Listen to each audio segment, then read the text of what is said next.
ఇది రీసెంట్గా కట్టిన అపార్ట్మెంట్. ఇందులో ఒక ఫ్లాట్ని కస్టమర్ రీసెంట్గా తీసుకున్నారు. అయితే ఇందులో గీజర్ ఆన్ చేస్తే వాటర్ ఈ హోల్స్ నుంచి బయటకి వస్తున్నాయని కస్టమర్ చెప్పారు. లోకల్ వెండర్స్ వచ్చి చూసి సోర్స్ని ఐడెంటిఫై చేయలేకపోయారని కస్టమర్ అన్నారు. రిపేర్ కాస్ట్ చాలా ఎక్కువ ఉంది అని కస్టమర్ ఫ్రస్ట్రేటెడ్ అయ్యారు. మన ఇంజనీర్స్ ఇన్స్పెక్షన్ స్టార్ట్ చేశారు. ముందుగా ఫ్లాట్లో ఎవ్రీ కార్నర్ని థర్మల్ కెమెరాతో స్కాన్ చేశారు. మాయిశ్చర్ ఎక్కడెక్కడ ఉందో ఐడెంటిఫై చేసుకుంటూ వెళ్లారు. గీజర్ వాటర్ ఇన్లెట్ని ఆన్ చేయమని చెప్పాము.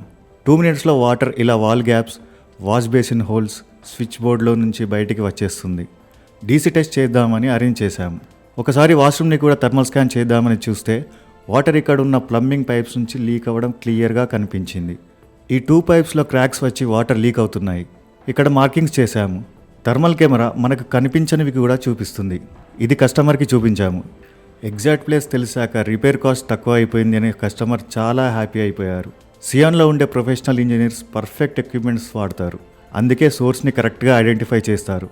మీకు కూడా ఇలాంటి ప్రాబ్లమ్స్ ఉండి ఎవరు ఐడెంటిఫై చేయలేకపోతున్నారా? అయితే సియాన్కి కాల్ చేయండి.